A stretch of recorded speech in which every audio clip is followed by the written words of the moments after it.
You are listening to War of the Stars, a Star Wars podcast presented by Realm of the Mist Entertainment with your host, John Tolley.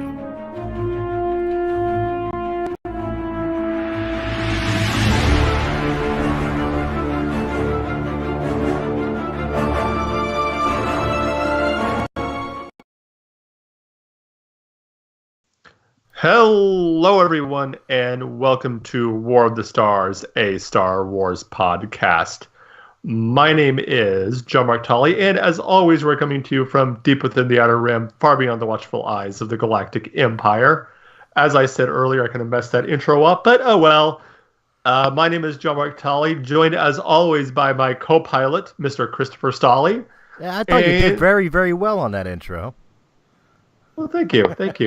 Usually I wait till I do the far beyond the watchful eyes of the Galactic Empire before I say who I am. But anyway, also joining us today in the ship that we call War of the Stars is a newcomer to Realm of the Mist. Ladies and gentlemen, please welcome Mr. Kevin Hunter. How are you today, Mr. Hunter? All right, I'm doing fine. You guys, man. Thanks for having me. Yeah. Not a problem, man. Not a problem. I've been waiting a while to get this guy on, John. I met him 2 years ago when we did the live podcast of Breaking the Fourth Wall at Comic Collections at Feasterville, and he had told me he wanted to start his own podcast, to which I was completely supportive of, and I tried to share out his stuff when he released it, In Tune Hunter on YouTube. Guys, go check that out. Make sure you give him some love and support to all his videos and all. And I knew that he had a personality that would fit for Realm of the Mist. I just wanted him to get a little bit of experience behind him before I invited him in. And it was time. So, well, we are glad to have you on, as always, to talk a little Star Wars. So, so today we're going to go... Where are we going? What's that? Where are we going? You cut it out a little bit. Oh, sorry. We're going to go straight into it. Can you hear me now? I can hear you now. All right. Tonight's show is brought to you by Verizon. We're going to go pretty much straight into it because we have a lot of territory to cover and a lot of people to cover because we're going to be, as you know, we've been covering the women of Star Wars for the last few weeks. And other than a little break last week, of course, to talk about Celebration. We've just been kind of covering from week to week one individual woman, but today we're going to be kind of going over, I guess you could call it the best of the rest. Just some of the women that may not have been the main character or a main story arc character. We're also going to be going probably over some of the legends, the women of legend. So I'll start with you guys. Which one of these kind of other women would you like to start talking about first? Kev, you want to go first? Did you guys already talk about Leia, Princess? Yes. Oh, you did. Yeah. Well, yeah. We started with Leia. Okay. I'll give you the rundown. We did Leia, we did Padme, we did Jyn Erso, Ahsoka, Asajj Ventress, Sabine, and Hera.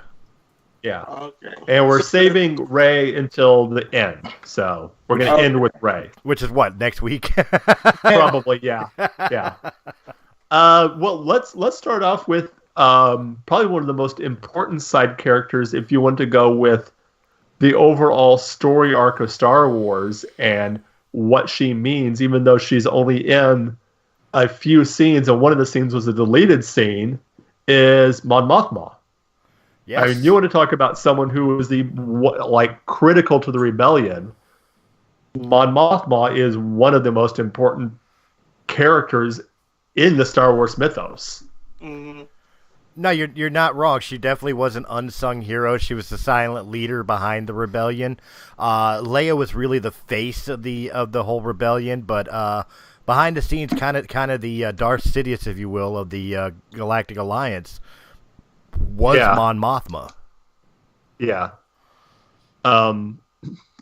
So yeah, I mean, she was just really, and I see, like, it's almost interesting how the Leia we've kind of seen in Force Awakens and Last Jedi has kind of become that, kind of moved into that role as being the elder statesman.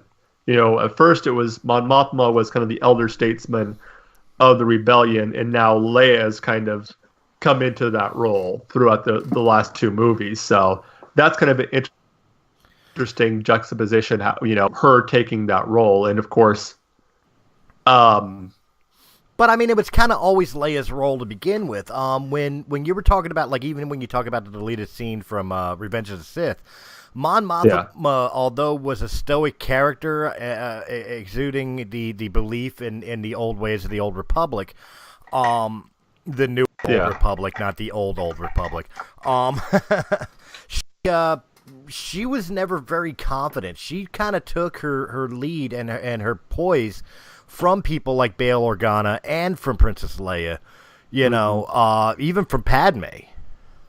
Yeah. You know, they were kind of the ones that set her on her course. Yeah. You know, not that she was excited or happy about the changes happening within the Republic to becoming the Empire, but rebellion wasn't really in her mind until these people really kind of set her on that path. Mm-hmm. Yeah. And I think she kind of represented, like, I see Mon Mothma represented the, like you said, the old Republic, whereas Leia is more representing what would become the new Republic. You know, that we have to learn, like, Mon Mothma was happy with, you know, bringing back democracy, bringing back the Republic. But I think Leia was like, yes, we need to bring it back, but we need to change it to try to make sure that what happened in the past doesn't happen now. But so it's happened 3 times. Yeah. I mean, maybe it's time for a new type of government. The Republic thing just doesn't seem to work in the Star Wars universe. It's not me, it's you. I mean, correct me if I'm wrong. The Old Republic fell. Then the Galactic Republic fell to the Galactic Empire, and then the New Republic fell to the First Order. Yeah, pretty much. Yeah. That's 3 times that I could think of that, you know, democracy died with thunderous applause, forgive the phrase. Yeah, like, maybe it's time to think about something else. Yeah. Well, what about how, like, what are your guys', and I don't know how much of some of the other stuff you've seen, Kevin, but how Mon Mothma was treated and done in, say, Rebels, because she was a fairly integral part of the last couple of seasons of Rebels. She, you know, she was like cautious. That's the way I got from her vibe during the show while it was aired. She was a little cautious. She didn't want to step out and, you know, like, take action as much. And I think that's what kind of held back partially of the Rebels. Or at least the resistance, but you know, when it came down to it, when poop hit the fan, I don't want to cuss. When poop hit the fan, she dug down and make sure she got her hands there. I forgot what episode it was when they were trying to protect her on the ship. I know what you're talking about. Yeah. So when they she kind of saw what really actually needed to be done, because, you know, now it's serious. The Empire is actually coming after them. They figured them out. So, you know, I don't know. Like, she needed her eyes to be open a little bit, and I think that episode it was like a little bit more clearer for her to understand. Yeah. Like, I need to get my hands probably not as much dirty as going out and being on the front line, but definitely need to make sure that the front line gets taken care of, as well as the as well as the politics. So yeah. Well, I also think the one episode in Rebels, and again, I'm horrible with episode names, but it was the one with is one of the ones with Saw Gerrera, where they have an interaction, and you see the juxtaposition of their points of view and their worldviews, whereas Saw was very much the ends justified the means, by any means necessary type of thing. And if there's civilians that get killed, well, that's just collateral damage. Yeah. And whereas Mon Mothma was very much of the mind, we need to win the hearts and minds. We can win as many battles as we can, or lose as many battles as we can. But if we don't win the hearts and minds of these people, we have to be better than them. We can't stoop to their level. So she very much tried to keep it, the conflict between soldier versus soldier, and I try as much as possible to avoid. She didn't want it to she basically, the way I look at it, she didn't want to get bogged down. Right. I don't know what you think, Chris, but that's kind of how I see it. As with her, I mean, I'm even thinking about like the EU days, and I think again one of her major downfalls was motivation. It was hard to get her motivated into action. Because she did want to do things the diplomatic way. She wanted to do things through words instead of actions. One of her positive sides is once she had the motivation, then her resolve was ironclad. Yeah. But it was just getting her to go into action. She was very indecisive up until she finally reached that point that this is the correct course of action. Yeah. I just had a thought when you said she was very much diplomatic, and not to jump universes, but she would have gotten along perfectly with Picard in Star Trek. Yeah. Probably because Picard was violence was an absolute last resort. Yeah. And he would exhaust every avenue under the sun. And now you put Picard into the rise of the Galactic Empire, for example. Picard would fail miserably in the time between episode 3 and episode 4. Because there would have been no. I mean, think about episode 4 when we first really get introduced to Vader and Tarkin. They're talking about the eradication of the Galactic or the Imperial Senate, which used to be the Republic Senate, and then if you go into the books, you find out that the Imperial Senate was literally just a puppet show to make the people think that the Emperor even gave a fuck about them. Yeah. And so her ideals, which would have been Picard's ideals of trying to do it through diplomacy and through, leans and measures and within the Senate, it would have fallen on deaf ears, and she would have been killed and eradicated long before a rebellion would have formed if she had done it her way. Right. Yeah. Yeah. Definitely. So. So kind of moving on from Mon Mothma, we're going to try to get as many of these women in as we can. So let's kind of shift gears and go into some of the Legends characters, some of the ones that haven't quite made canon yet, may never be made canon, and I think no better one to start with than one of the characters that I know a lot of the fanboys have been pining to be made canon, and that would be Miss Mara Jade. I think we're about to have her canon, because even Mark Hamill has turned around and stated that Luke Skywalker didn't die a virgin. So but of course, Mark could be just trolling like he always does. Yes, Mark. Yes, I think Mark probably just lives under a bridge somewhere, just the ultimate troll. But he really is. Yes. What do you think about that character has resonated so much with fans that all these years later people are like, we want her to be made canon. We want her to be made canon. What is it about Mara that is, has made her last so long and be such for a character that has never appeared officially in anything other than books and comics? What is about her that has captivated the fandom, you think? She is the ultimate badass. She's like the Ellen Ripley of the Star Wars universe. She was the Emperor's top assassin. She hunted and almost damn near successfully killed Luke Skywalker, then married him and gave him children. Trained in the ways of the Force, even though she was a naturally gifted Force. Like, people want to call Rey a Mary Sue.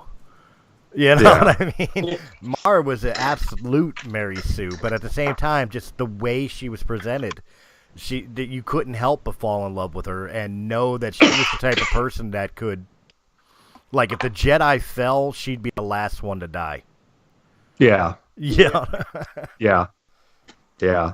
And I mean, just the way she was, like, I agree with you. The way she was presented in the books, especially when you first meet her, is just like, you hear about her backstory of being the Emperor's hand and basically being almost, I wouldn't say equal to Vader, but as far as the Emperor was concerned, she was almost at that same level. Like, she wasn't an apprentice, but she was given the same type of missions that Vader, almost the same type of missions that Vader was. In fact, she was given the missions that the Emperor thought maybe needed a lighter touch than Vader's hand.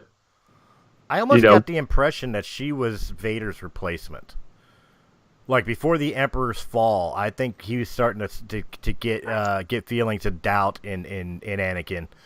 And I think she was really being set up, and probably knew she was being set up to be Vader's replacement. Yeah. But, of course, Luke came and fucked everything up. Yeah. Oh. Damn Skywalkers. Yeah, of course. I mean, Kev, would you disagree with me on that? Yeah, I mean, no. I not that I disagree. I think that much. I didn't read the Legacy, the Dark Horse. I didn't read that. I'm in the canon. That's where I started reading. But from what I've heard off of YouTubers that talked about it, she was a BA, and I think from what I've heard, because I haven't read any of the comics, she was pretty much like everything you said, Chris. Like that like that strong of a woman too. She was working for the Empire, and then when she found the lighter side of the Force, became extremely well skillful in that as well. So I agree. I'll tell you this much, Kevin. If you get a chance, find the Thrawn trilogy novels and read those. Those are not just for Mara Jade, because that's where Mara Jade was introduced, but just for the entire story. They're probably one of the best Legends books. They're what got me back into Star Wars, were the Timothy Zahn Thrawn trilogy. So well, as a matter of fact, that trilogy, Heir to the Empire, Dark Force Rising, and for the life of me, I forget the name of the Heir to the Empire, Dark Force Rising, and Last Command. Last Command, thank you. That trilogy before Disney's takeover and retconning everything EU was the only trilogy within books, comics, otherwise, that was actually recognized as the legitimate sequel to Return of the Jedi. Yeah. Okay. So, definitely worth the read. All right. Yeah. So let's see. We've talked Mon Mothma. We've talked Mara Jade. We have. Wow. I mean, we could talk about the handmaidens of Padme. We could talk about the Night Sisters. There's a lot. We could talk about Aura Singh and some of the female bounty hunters. Yeah. Well, let's start with the Night Sisters. I mean, especially in Clone Wars and Rebels, I mean, you get this kind of. They're almost sympathetic. They almost end up being sympathetic dark side users. To an extent, yeah. But at the same time, when you really break it down to the essentials, most everything that happened during the rise of the Clone War was kind of their fault. Yeah. Yeah. Yeah. Like, if it wasn't for them, like I don't even think Darth Maul would have been recognized, because that one episode where they showed how just on the planet how separate they were from the male and the female, and the female were dominant. So to see that, and then just the story arc where I'm not good with names, but Count Dooku's apprentice, Asajj Ventress. Yeah, Asajj Ventress, when she came back, and just to see how they train, even without really needing to use the Force, that was just amazing. And then just to imagine one of them, like Ventress, when she wielded a lightsaber, just to see that she didn't need it. You know, she doesn't need a lightsaber. So their whole clan, that you know, it's just amazing how powerful they are with and without the Force, and still be dominant over the male of their race. So yeah. Yeah. And that voice, the way they did that voice for the I can't remember her name, the Queen of the Night Sisters. The Night Mother. The Night Mother. Oh, that was just creepy. Yeah. That almost like you're hearing two voices at the same time. It's just like, ooh, yeah. Well, the best way I can describe them as a group of people, and especially their influence throughout the galaxy, whether direct or indirect. The best comparison I can give really is another sci-fi franchise is the Bene Gesserit of Dune.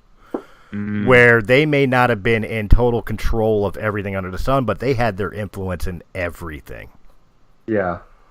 Yeah, definitely. And they really, this is another situation where you have characters or a group of characters that harken back to something from Legends. In Legends, you had the Witches of Dathomir. And I think they were direct descendants, weren't they? Yeah. This is basically what the Night Sisters were. Basically, the Witches of Dathomir. Yeah, they were just very. Again, they weren't characters that you saw all the time. They popped up every once in a while, but they played such an integral role. And I think that's kind of true of a lot of these side characters in Star Wars. Is they're not necessarily the main characters. They're not necessarily ones that you see on a weekly basis, but when you look at the overall story arc and you see the bits and pieces and how they fit in, these side characters a lot of times play such pivotal key roles. Yeah. Oh, you're not wrong. I mean, I know we're talking about like the women of Star Wars, but like even think about like some of the characters like Lobot or Nine Nub. You know, they're not integral to the story. However, the story would not have progressed the way that it did without the interventions and interactions of these types of characters. You know, definitely, yeah. If Lobot didn't exist, Lando would never have rescued Leia and Chewie and 3PO. If Nine Nub didn't exist, Lando would never have had a co-pilot to be able to blow up Death Star 2. Yeah. There's pivotal roles even when you're not a main character. Yeah. And speaking of, you know, these kind of key role people, as you mentioned them earlier, are the handmaidens, Padme's handmaidens, and particularly, and again, I'm horrible with names, but Dorja. What's that? Dorja, D-O-J-A, Dorja. Yeah. I'm probably butchering the pronunciation. Yeah. But Keira Knightley's character. Yes. Yeah. Keira Knightley. Yeah. Keira Knightley. Yeah. You know, who basically was hired because she had she looked a little bit like Natalie Portman. So launched her career. Her whole career started because she looked like Natalie Portman. So if you hate Pirates of the Caribbean, or particularly her character in Pirates, blame Natalie Portman. But yeah, I mean, from a character standpoint, I mean, again, this is not something even throughout, you know, actual history. of having a body double and having someone who looks like you was not something that's new. So, but we could talk about the mentality of the handmaidens, because especially in the new book, Queen's Aaron, or whatever, or Queen's Shadow. That's Queen. I always want to say Aaron, but it's Queen's Shadow. You learn that the handmaidens, like even the names they take, like Dorma and stuff of that nature, all tie into Amidala in some way, shape, or form. They had fanatical devotion to Padme. They were more than willing, out of complete love, not duty, but complete love, to lay down their life for Padme. Like there was some serious sisterhood going on within the handmaidens. Mm. You know, yeah. And of course, I'm paraphrasing. It goes a lot deeper than that. But I mean, there was a true bond there. It wasn't just honor and duty. This wasn't just a job for them to be bodyguards to the queen. There was such a love and respect between the handmaidens and Amidala that everything they did was in honor of her. And there's nothing more they would have considered honorable to them than to sacrifice themselves for her. Yeah. It's almost kind of Klingonish. Well, we're talking a lot about Star Trek today. I don't know. But yeah. It's kind of sad that, though, throughout the movie, the only one we get to see is that Dharma or Dorja or whatever, the Keira Knightley. Right. And of course, we see the one that was assassinated on the ramp. Oh yeah, on the ramp. Yeah. Like in episode 2. Out of nowhere, just pushed her out the way. That's devotion, because I don't think I actually would have sacrificed my life for anybody. I don't care if you're a king, queen, president. I'm not dying. Like, so just for that, for her to just pop, like, you know, like, look out and disguise herself to pretend to be the queen. That's love. Yeah, and that the devotion. I mean, because and that scene where she sacrifices herself, she was no longer Padme was no longer queen. Right. So to see that devotion carried on after that you had that devotion after, you know, still had that devotion even after she's no longer the queen. I mean, that just shows a lot about the respect that they had for her. Oh yeah, and they voluntarily left with Amidala when she stepped down as queen and decided to take on the role of senator. They followed by choice. They didn't. They it wasn't like they were dismissed. It's not like they couldn't have protected the new queen or anything of that nature. They volunteered to go with her. Yeah. Well, another one we can talk about, and this is one that I will be honest with you, Chris, you'll probably have to take the lead in this one, because I don't really know much about her, but that would be Aura Singh. Aura is a rough one because there's not a whole lot out there for her. I know she was a feared bounty hunter. She had a reputation close to Bosk or Boba Fett's, in the grand scheme of things. You know, she was a little insane, you know, but overall, there's not a whole lot out there for her. Yeah, I know they mentioned her in Solo, but it's just in passing. that Beckett killed her. Yeah, Beckett was the one that killed her. But yeah, I mean, there's not really a lot about. I mean, and she was really the only, like, other than the Changeling, the only female bounty hunter. Oh, for the movie, right? Yeah, I'm trying to think of her name. I think they had one in the movie and then in the animated show. The Clone Wars. Weasel. Clone Wars. Or Sing. What's that? Zam Weasel. Zam Weasel. Yeah. Aura Singh showed up a couple times in the Clone Wars, if I'm not mistaken. She did. She was hunting. She was trying to assassinate Amidala, I believe, on behest of Cad Bane, and was stopped by Ahsoka. And that's really where you got a chance to see that she was kind of nuts. Yeah. You know, she was a couple cans short of a 6-pack. But I mean, she was deadly. And the problem is that the impression I got, again, there's not a lot of detail for her. I wish they would give more detail to her, because she's one of those people that would be extremely interesting. I agree. One of the things that I get from her is part of her proficiency is how much she enjoys what she does. Mm-hmm. Yeah. It's more than just. I think, like I think you said, it's more than just a job for her. It's fun. I think a lot of the bounty hunters are just, oh, this is a job. This is what I got to do. But she seems like the person that would do it. That would not necessarily do it for free, but Well, that's it. Like, you pay my docking fees and my fuel, and and a sandwich, and I'll take care of it for you. I'll assassinate the chancellor. Screw it. Okay, let's do it. She would work for minimum wage. She don't care. Yeah. Right. If the job's right, she'll do it. Yeah, definitely. The one I'm thinking about is and she only had about like one small story arc. Oh man. She was the sister of darn it. Oh man, I'm sorry. We were just talking about him. Saw Gerrera's sister. Yeah. Oh, sister. yeah.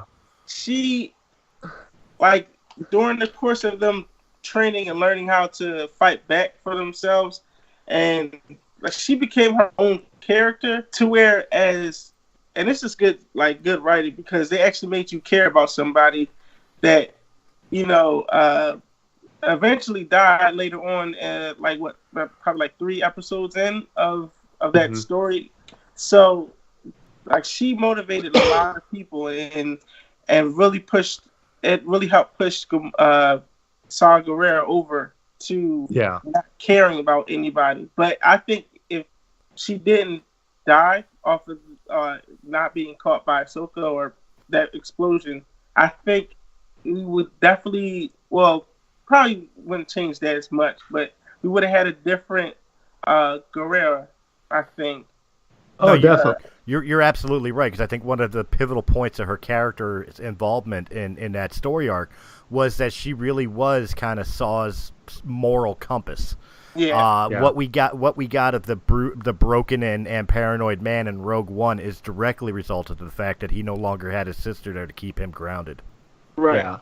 Yeah. She was one of those characters that, like you said, even though she was only in maybe 3 episodes, as far as her character being pivotal for another character's arc, she was extremely pivotal for what would, like Chris said, what would happen to Saul later.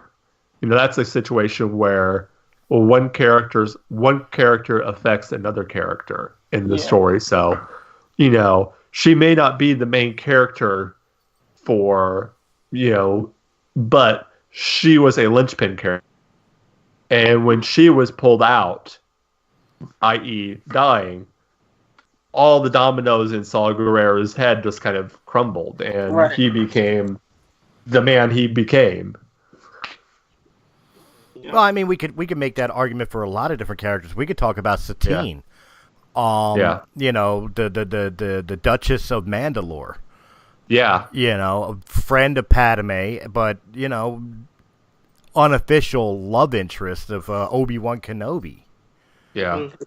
And really there's a linchpin in there. If Obi-Wan was honest about, Satine, he might have been a lot more forgiving about Anakin and Padme, and if that be the case, Anakin may never fall onto the dark side. Yeah. Yeah, definitely. So you see a secondary character that could have changed the whole entire history of the fall of the Republic. Yeah. Mm-hmm. And seeing that scene where she dies, and you see just the emotion and the true love that Obi-Wan had for her. That just shows a lot of the relationship that they had together. So, Right. No, you're absolutely right. I mean, and of course, that's not to take away from her accomplishments. I mean, she rose to power in Mandalore, fought the Death Watch, and changed Mandalore. You know, for the better. She wanted Mandalore to be more diplomatic, more peaceful than the warrior race it used to be. Yeah. You know, she was a person who championed change within the whole entire, you know, beings of the Mandalorians. Mm-hmm. You know, so I mean, it's not like she was not just some character in the background. She was really important to a lot of people. Yeah. But the big thing is the secret between her and Obi-Wan, that Obi-Wan's stubbornness to by the bookness obviously stifled, could have been the story that could have changed the history of everything. Yeah. Right.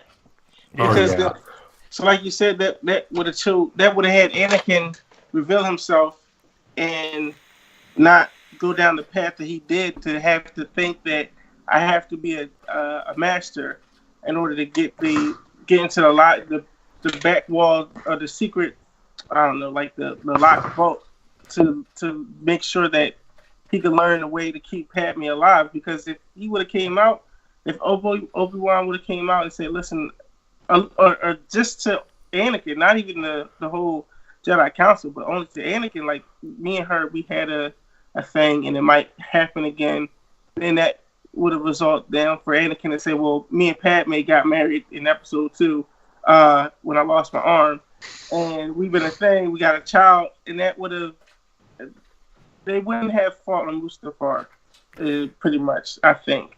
So you're right. I think had Obi-Wan known, and had Obi-Wan been open with Anakin about his own love affair, you know, I think not only would Obi-Wan serve as a good mentor for Anakin to keep him on a straight and narrow, but Obi-Wan would have kept a secret. Yeah. Obi-Wan would have absolutely protected Padme and Anakin and their child from ever being known to the Jedi Council or ever destroying his career as a Jedi. Mm-hmm. You know, it's really weird. That character was, I mean, you talk about a linchpin with Saw's sister. The more I'm talking about it, Satine was almost a freaking keystone. Yeah. Yeah. You know. Yeah. And I mean, and you can't really talk about Satine without, of course, talking about her sister Bo-Katan, and a character that started out as I mean, you can basically say a villain in some sense, being a member of Night Watch and that more militant side of the Mandalorians, but ending up being basically the hero and savior of her people. That is true. You know, I mean, you talk about a story arc that goes from one way to the other, and it just shows that. And then, you know, there's the old saying of one person's terrorist is another person's freedom fighter. And this is, you know... Well, everybody's a hero in their own story. Yeah. Nobody ever sees himself as the villain. We've had this conversation before. You know, putting on other shows, putting in real life things. Like even, you know, dare I say, even Adolf Hitler didn't see himself as a crazy madman. Right. Yeah. You know what I mean? So... You know, the action determines who you are, not your own personal moral compass. Yeah. But yeah, she did wind up seeing, in a sense, the error of her ways. Not so much in the belief that might makes right, but so much in the fact that, like, you have to do what's best for the people, regardless of your own personal politic. Yeah. Yeah. Yeah. Yeah. Well, let's move on to, let's see. We've already talked about, well, we have Barriss Offee, whatever her name is. Barriss Offee. Barriss Offee. The Padawan of Luminari. Yes, yeah. Who, legend-wise, turned to the dark side. Yeah. mostly through the fear of losing her Padawan or her master. Although in the legends, her master at the time was Shakti. Yes. And Shakti was killed by Starkiller, and she was left on the planet. I believe it was Felucia, and wound up going insane and turning to the dark side because of Starkiller's actions. Mm-hmm. Of course, Shakti in canon was killed by Dooku and the Confederation. Yes. So that's a weird one. Barriss Offee was for overall she was basically your textbook Padawan. Never question the master, never question the Jedi Order. Don't break the rules. Her interactions with Ahsoka were like, oil and vinegar or oil and water. You know what I mean? Like the Ahsoka's devil may care personality that she adopted from Anakin, but it had so hard with Barriss and her must please the master mentality. But I found that the first episode where they're on Geonosis, that almost those two styles of thought, they ended up working well together. You had Barriss, who was, could be the voice of reason, and whereas Ahsoka could be like, hey, we need to take a risk to do this, but then of course, you have her eventual fall. Mm-hmm. Even in canon, she fell, didn't she? I believe so. I'm gonna have to check on that. I'm not exactly sure where canon was. She was the one. She was the one that planted the bomb, wasn't she? That was blamed on Ahsoka. Oh my God! Yeah, you're right. Yeah, that was because you had one of the fights. You had the fight with her and Anakin. Yeah, you're right. I completely forgot about that. Yeah, she was. So she did. Even in canon, she fell to the dark side. God, I got to watch Clone Wars again. Yeah. Well, I just remember that because that story arc with Ahsoka was one of my favorites of the especially of that season. Yeah. Season 5. And but that was I was shocked that when it was revealed it was her, and I was like, wow, like you really. And then, but the reason for her to do that, it made sense because it's like we're no longer Jedis. Like I can see why it was so easy for her to,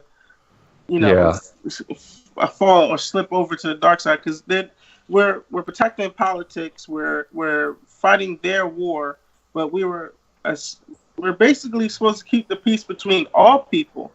And when we pick a side, we're no longer keeping the peace. We're now saying, if you don't agree with them, you're against them, and we're here to defend them. So you're against us. And for her to I just didn't see her going against Ahsoka. Like I was like, that's disrespectful. You come to not a lot of people like Ahsoka when she first showed up, when the series started, and then for her to grow on people, on the fans, and come to love her, for her to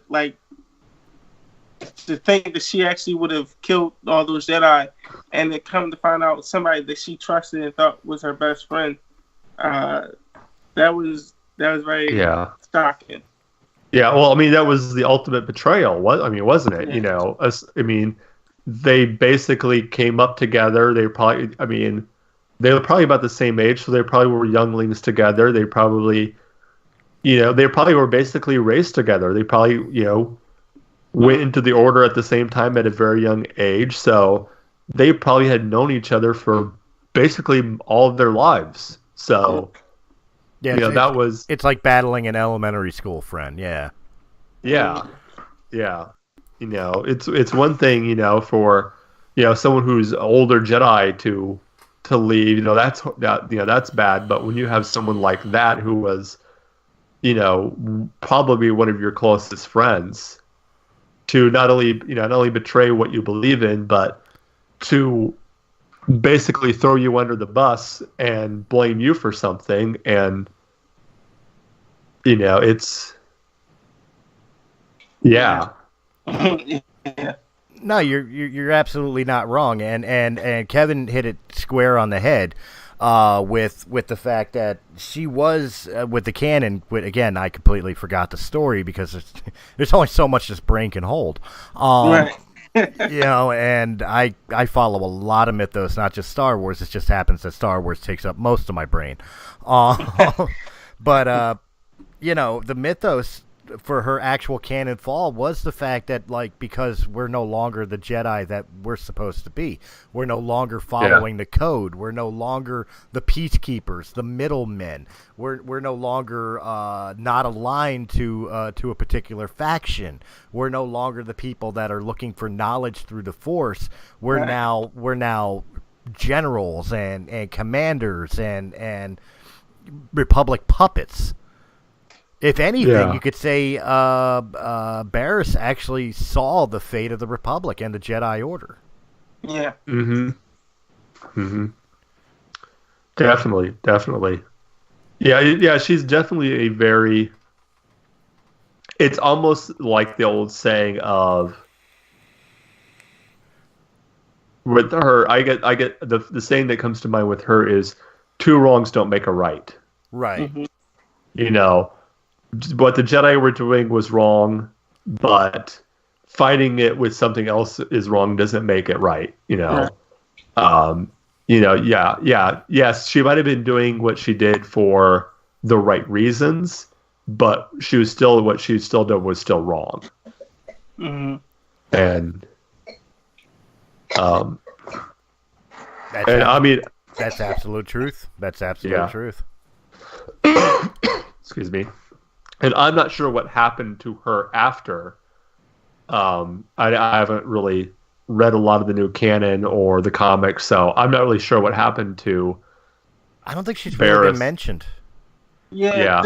There was one guy on YouTube that said that pretty much during the Order 66, she got loose, but the Inquisitors found her and killed her, because there was a chance that she would have joined the Inquisitors, but I think because Darth Vader was overrunning it, and that's Anakin, he's like, yo, like, no, you're gonna betray us later on down the line. So I think she died. So I think with as far as her. Yeah, I can see. It was definitely background though, because I'm again. Yeah, I know the filing system's kind of full here, but I've been reading all the new canon and everything, and I think if anything, it's simply a mention. They haven't actually shown anything about it. Yeah. Another one that was woman that has been influential in kind of the background, and not really a background character, but yeah, you could call her a background character. That would be the head of the Jedi Library. Oh yes, yes. I was just thinking about her. Akasa knew. Yeah. She had I don't know if you guys read it, but there was a story arc for Darth Vader. It was his last his last arc, and the way that they described her, like, she was a BA. Like, she was so smart and so, but not skillful in the lightsaber, but wise enough in the light to know she had to pass on the tradition of the Jedi, because eventually the war and the reign of the Empire wasn't going to last long, and there still to this day are Force sensitive children, and they have to know. They have to learn, the light. I just think the way that she defended herself in the comics, it was a weapon. It was like a gun, and she put a lightsaber inside of it, and it shot like a laser gun, but the force of like a lightsaber. And the way she defended herself, she was like, I have to get back inside. And she almost didn't want to fight anybody because she knows she wasn't skillful. But just the knowledge that she held for herself was something that Palpatine wanted and something that Anakin wanted. And she just made, I don't know, like that whole story. I think it was about like 5, maybe 4 issues of her in that Darth Vader one. That was amazing. I was like, I never thought of her other than a regular librarian that, you know, you go to the library and like, okay, you're just a librarian. Ain't nobody important, but they gave her some juice. Yeah, well, she was definitely like you said, she was highly intelligent. She was her strength in the Force was wisdom, completely wisdom and brilliant deduction. Because the end of that story arc, when she was captured by Vader and they're on the Ark transport, you know, and she reveals who Vader is to a whole bunch of stormtroopers. Nobody told her that. She figured it out herself. Right. She watched his movements. She watched his mannerisms and deducted who he is. Yeah. You know, like she was highly intelligent. Oh, and she was, if anything, she was the embodiment of what like Yoda was trying to instill in Luke, that, you know, Jedi use the Force for knowledge and defense, never for attack. If you use the Force that way, you never have to attack. And she was literally the embodiment of that. Yeah. For what that's worth, because I mean, he wound up destroying the whole entire Ark retainer with her and the stormtroopers on it to protect his own identity. Yeah. Well, you know, hey, you got to do what you got to do. That's it. But yeah, she was definitely like, and I think they alluded to that a little bit in Clone Wars too, when Ahsoka got placed in the archives room. Right. With her, and of course she had that changeling who was pretending to be a Jedi master, trying to get into the Jedi holocrons and all. And I mean, that was your first taste at New, and that she was more than just, you know, a squib in Harry Potter, you know. Yeah. Well, the fact that, I mean, that the masters would go, you know, the masters would go to her. You know, that even though she wasn't officially on the council, still, if you wanted to know something, you went to Jocasta Nu. You know, that just showed her importance and the respect that the other, even the council members had for her. That she wasn't just, you know, just somebody, you know, another librarian, but she was someone that was important and, you know, had this wealth of knowledge. Right. But it also made her arrogant, because let's remember when Obi-Wan went to the archive rooms to find out about Kamino, and her arrogance and her intelligence and her wisdom and the knowledge that was accumulated in the Jedi archives, she simply dismissed that the system doesn't exist because it wasn't in the archives. Right. Yeah. Well, I mean, you could say that was the problem for the majority of the Jedi, was their arrogance. You're absolutely right, but that was one of her downfalls, is she had accumulated such knowledge that she was arrogant in her knowledge. Yeah. So, I mean, there's so many women. I mean, I'm even having trouble remembering all of them now. I mean, that's... Well, there's so many. There's so many that like may have appeared for 10 seconds or whatever else. I mean, we could talk about, you know, Rose's sister, you know, or the pilot of the A-Wing during the Resistance. I don't know her name. I mean, we might as well just bite the bullet and talk about some of the least popular female characters, and let's talk about Rose. I mean, I know, but I mean, if we're going to talk about the women of Star Wars, there's 2 women that we have to talk about, and that's Rose and that's Kira. Well, if we're going to talk about Rose and Kira, we also got to talk about Paige. We got to talk about Admiral Holdo. Yeah. And yeah, I mean, these are. Let's be fair, as much as I'd absolutely despise to say it, we might as well talk about one of the only female droids that we have. Oh, L3. Yeah. L3. Which, that'll be a quick one. L3 should not exist. Moving on. Yeah. No. Okay, yeah. It was a nice little plug-in to say why the Falcon had his own little personality. It's quirks. Yeah. It was like one of those like, oh, that's nice to know, but I didn't ask for it, but it's nice to know. Well, you could say that with the entire Han Solo movie, personally, but yeah. I again, not that it was bad. I know. Mr.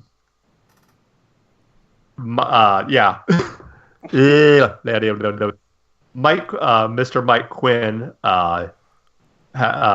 said that he disagrees, but that's everyone's got their opinion, so that's just ours. My thing with L337, as far as like the character itself, for the most part was fine. I just didn't agree with pushing personal politics into the film, and she was a walking, talking personal politic. Mm-hmm. And that's where I had an issue.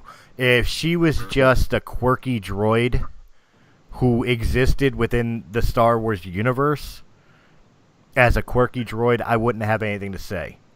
But the fact that she was spouting out all the crap that we're hearing on the news every single day, she ruined the fantasy of Star Wars for me. Now, as a character, if I look at the character as a character, the fact that she was so self-aware of artificial intelligence that she felt that she was enslaved, that was pretty interesting.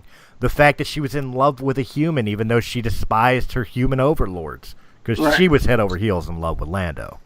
Yeah. That was interesting. But all of that was buried within the political politics that didn't need to be there. Yeah. And that really ruined the character. Mm-hmm. Personal point of view. Yeah. No, I can see that. I definitely can see that point of view. Again, like I said, and of course, if we're talking about we talk about that, but she was just one of those characters that was just kind of, like Kevin said, oh, that's interesting. That's how the Falcon got its personality. Its peculiar dialect. Yeah. Peculiar dialect. Yes. Kind of makes me wonder what exactly it was telling him whenever it was talking. When it's talking to C-3PO, what exactly it was saying. I can pretty much hear, I don't need no man telling me what to do. Yeah, pretty much. Start watching the Han Solo movie. That was her. That's the way she came off as. I don't need anybody to tell me what to do. Androids all day. Yeah. Androids matter, Well, before we get to our final few entries here, we're going to be taking a little bit of a break, pause for the cause. No, we won't. No, we won't. That'll be at the end of the show. Because we got about 5 minutes left before I got to take off, unfortunately. All right. I say then maybe we just continue this next week and start wrapping things up. We'll start with Mr. Hunter. Kevin, where can people find you? They can find me on YouTube at Unsung Hunter. It's a YouTube video where I talk about comics. I do a little bit of unboxing, so it's very interesting. I've been a little MIA trying to move around some stuff, but I should be starting back up soon. But I have plenty of content that you can check out and watch, and hopefully give me more advice if needed. All right, and Chris, where can they find you at? You can find me anywhere that says Realm of the Mist Entertainment, be it our website, which is seen in the description down below, right here on the YouTube channel, or, of course, on Anchor.fm, Spotify, iTunes, or wherever quality podcasts are heard. That's right.